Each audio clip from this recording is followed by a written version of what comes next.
और इजराइल सीधा जंग में उतरे हुए हैं। यह कहना गलत होगा कि जंग होने वाली है, जंग खतरनाक हो रही है। मेरे दोस्तों, पहली तस्वीर आपको दिखा दूं कि लेबनान की तरफ से इजराइल के इलाके पर अंधाधुंध कई सारे मिसाइल और रॉकेट आए, रॉकेटों की बरसात हुई, जिसे मोटा पैसा लगाकर बड़ी बड़ी मिसाइलों से इजराइल ने उन लेबनीज हिजबुल्लाह की मिसाइलों को रोका।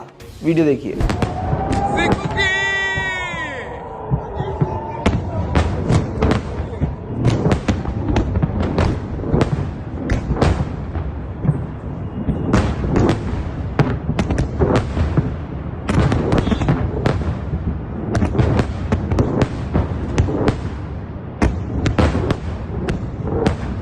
זה לא מלחמה, אנחנו לא במלחמה. לא במלחמה.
मेरे दोस्तों, इसके अलावा इजराइल ने सीधा अटैक अब लेबनीज लोगों पर, आम लोगों पर शुरू कर दिया है।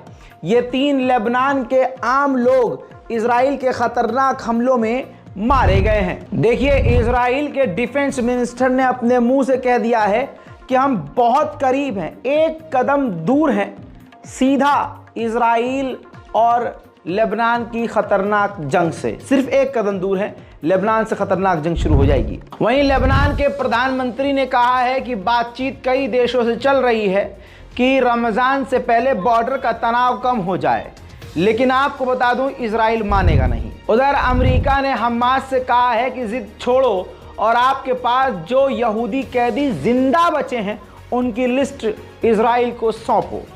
उधर हमास ने कह दिया है कि हम परमानेंट सीज फायर के लिए डील करना चाहते हैं, टेम्परेरी सीज फायर हम नहीं करेंगे।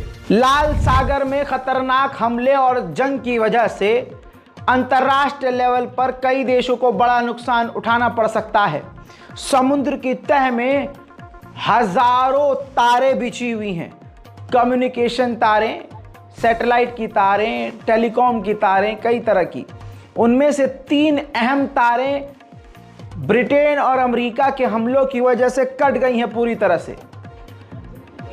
सीधा सीधा हुतीस पर इल्ज़ाम लगाने की कोशिश, लेकिन हुतियों ने साफ इनकार कर दिया, कह दिया कि ऐसे हमले हमारे नहीं हैं, ये जो पूरा यूरोप मिलकर, बरतानिया और अमेरिका मिलकर जो हमला कर रहे हैं, ये उन्हीं की वजह से हुआ है। वहीं अभी 8 से 10 घंटे पहले एक बार फिर से यमन के ऊपर बरतानिया और अमेरिका ने फिर ऑपरेशन करके बड़े हमले किए हैं।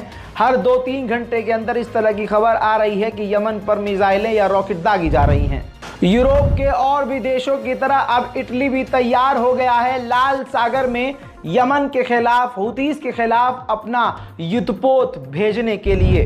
उधर शैतान नेतन्याहू ने भारी भरकम प्रेशर के दौरान एक बड़ा पॉजिटिव काम कर दिया है। इस बार उम्मीद की जा रही थी कि बैतुल मुकद्दस में रमज़ान में फिलिस्तीनियों पर पाबंदी लगाई जाएगी, पहले से भी ज़्यादा कम लोगों को छाड़ दिया जाएगा, लेकिन नेतन्याहू ने ऐलान किया है कि जितने पिछले साल फिलिस्तीनियों को हमने बैतुल मुकद्दस में जाने दिया था, इस बार भी हम उतने ही लोगों को जाने देंगे।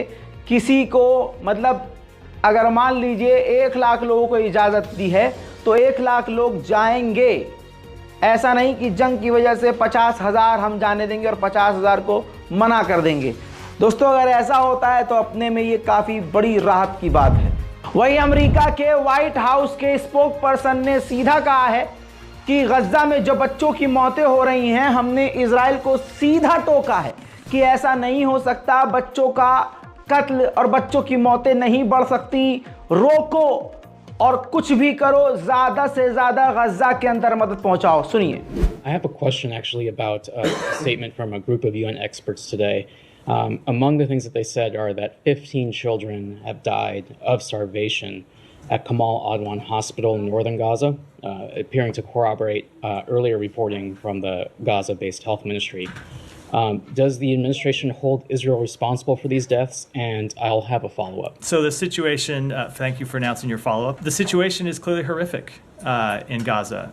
I spoke to this somewhat yesterday when I said that, you know, there are far too many families, and you can see it when you looked at this video last week of these people running out at 4:30 in the morning to try to storm a convoy because they don't know where their next meal is going to come from. And I think there are